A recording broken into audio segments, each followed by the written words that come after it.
All right, Perrine. We are now welcoming Perrine de Coetlogon. You have seen her all along this PLA. She's one of the experts at the European Commission as well for higher education. And she's also a university teacher, and she works at the Minister of Higher Education as well. She's lots of different hats. And she's going to tell us about a working group on open education and free licenses. So thank you, Perrine. So good morning, everybody. So as Pascal just mentioned, I'm a digital expert at the French Ministry for Higher Education, and with the mission Open Education, Europe and International. So in France,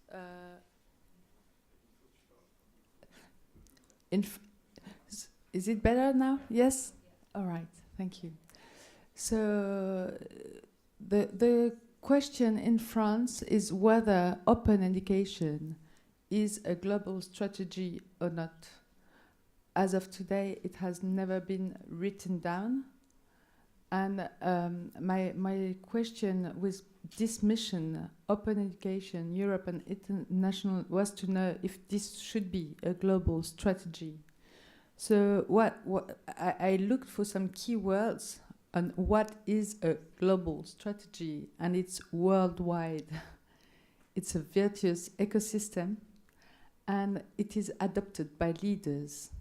So when I thought of this presentation, which was made already in March last year, in front of all general directorates of the European Commission by the Strategic Counselor Mehdi Garsala at Higher Education, I was able to say that this movement was a world movement recognized, of course, by UNESCO, by the European Commission,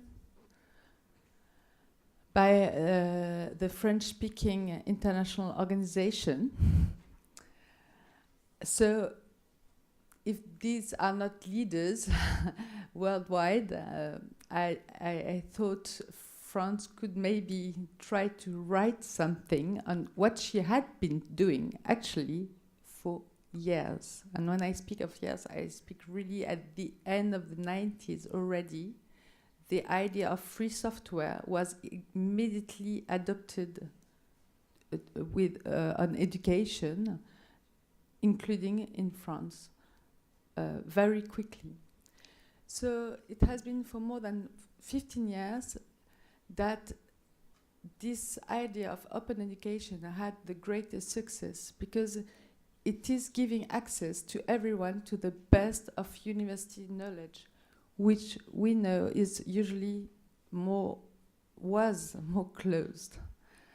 And it was also carrying high the values of the French Republic, which are freedom, equality, fraternity, and of course the key word here is equality in the access to education. And in the end, developing digital skills and competencies is part of the open education strategy. So 8 French thematic digital universities were launched between 2004 and 2008 on various thematic like fundamental sciences, basic sciences, health and sports sciences, sustainable development, and have led to 30,863 OER. Why do I give this very precise number? You could be surprised. It's because I receive in my mail the automatic harvesting of this repository. And this is the number of last Sunday. And this is done automatically so that I very precisely know what link now have broken. And there is a team dedicated to that harvesting. And you also have a Canal Universitaire, which is a TV dedicated to all video of conferences, where every university in France knows she can deposit her video and they will be indexed and everything stay there and is archived there. You have PICS. This is the training dedicated that we have already been speaking about. It's very interesting. It's from the age of 12 and all lifelong, and you can learn digital skills and competencies. It has been built through the years with another training, and it is now being replaced for the time being, and this is not easy, never, but it is now being replaced in France with the PICS. I don't know why my other, yes, FunMOOC.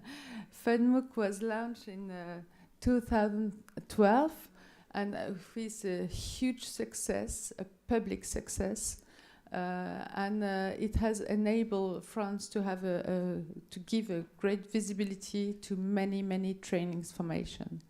So all these projects were open. The idea was that public money that funded new digital resources should be open, reused, remixed. But you also have it's not enough, you have to build communities, and therefore we thought of articles and everything what was innovative in France, and also call for proposal to know who were the active community. And this has been done since last year. It has been the second edition in 2017, and it will go forward with PEPS, the Prix PEPS, an award for innovative people. In the end, this was all too much. People didn't understand. So the Ministry for Higher Education decided to create a new innovative portal dedicated to everything what was innovative in higher education, giving access to all those resources. So in supérieur.gouv.fr, here you have the link, you can find the 30,000 OER through one search engine, and the calendar of all MOOCs, not only FunMOOCs, which has become a public interest grouping, but also 9 French platforms giving access to free MOOCs, including a lot of them who help anyone to become developers.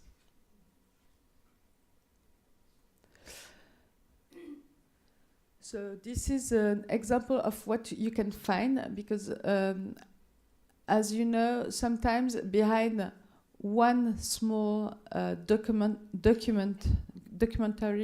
one small OER, you can find only one picture, but sometimes you find a world, a world of documentation specialized and dedicated to teachers.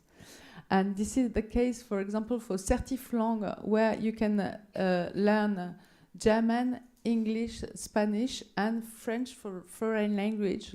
And you have every test and lots of audio you can listen to and repeat, and you can self-evaluate yourself. And this is all certified, and the quality is, of course, very high and reinsured by the specialists of the fields.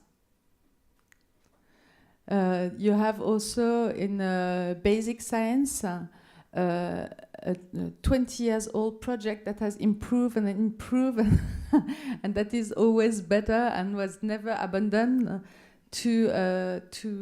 for students or bachelors or les bacheliers, not les célibataires, to self-evaluate themselves and know exactly where they have weaknesses, and then be able to find the right exercise to improve themselves and get back to the right level for their studies. So they can do that at the very beginning of their studies, but they can still continue when they discover it in the 3rd years or 4th years, or anytime in the life. I like anatomy 3D from the health and sports science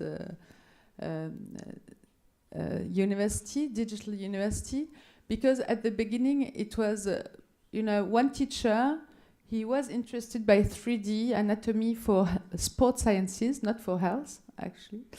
But the project developed first when he had to open it. He thought, yes, of course, I should not keep it for only my students. He opened it, and through that he had a huge visibility all around the world, not only for sports sciences, but also for all paramedical studies. And it was translated through French funding into English and Arabic. But then a Slovenian teacher took the videos, translated them. An Italian teacher did the same. And it has also developed in other, with a medical specialty now for genital organs, which is also very interesting with the challenges you can guess. And they have just printed what they did. They were able to develop a knowledge in the University of Lyon 1, which did it, and they printed a human body in the library. So this you can find on YouTube. It's lots of videos dedicated to sustainable development, and they have been all translated into English and Spanish last year.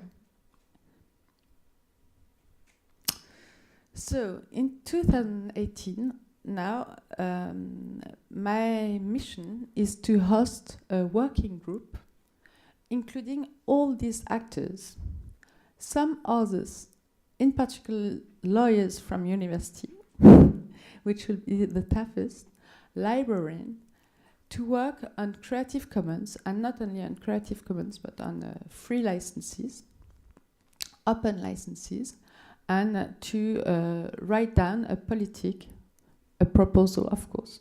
I have, this is a it's a first try, and to of course reuse everything what has been done, and disseminate it if it's successful. In any case, it will be very interesting, and I'm very excited to work on that in 2018. Thank you very much.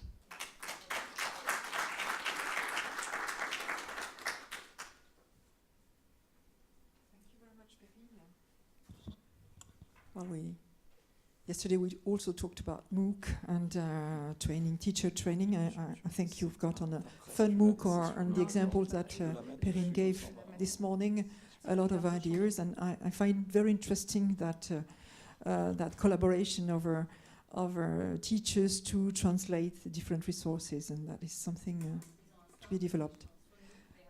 They have a yes, they have a stand on yes, fair. Yes, yeah. That's right. Yeah, on the second floor. Yeah. Any questions? And maybe after we will take a little coffee break for 15 minutes. Yes, thank you. Thank you for your presentation. I'm just wondering if in your current projects you're already having contacts and maybe partnership with the European Commission platform, Open Education Europa. We found very interesting, but that's one way we're looking for, publishing our own resources to reach the largest audience of teachers, researchers. So did you have any contact with such European platforms? I've been involved. I am doing a lot of subjects, so I've had no time to maybe directly collaborate through them. But now we have been in touch for quite a long time, and I try to understand better. But well, I mean, things are going in the good direction, but we have had no time to directly collaborate with Open Education Europe. Yes, please. Just very briefly, because I know it's coffee break time, but there's kind of good news and bad news. The bad news is Open Education Europa will be closed shortly, and we're going to basically integrate the content into other sites that we run. So we have School Education Gateway. We're also completely redoing our education and training website at the Commission. So that's the slightly sad news. The better news is there's a lot of work going on Open Education with our colleagues at the Joint Research Centre. We have Andrea, who's worked on the Open Education Framework. We have plenty of resources there. We're looking at doing a guidance document for higher education on OER use. So there's plenty of activity, plenty of research, plenty of ways that we're supporting the open education community. But on the website, I'm afraid that's not good news. That won't continue. Yeah. But the content will be covered elsewhere. Okay, so I'm glad Deirdre is saying it. It has been like dead for more than 1 year, and then now it is.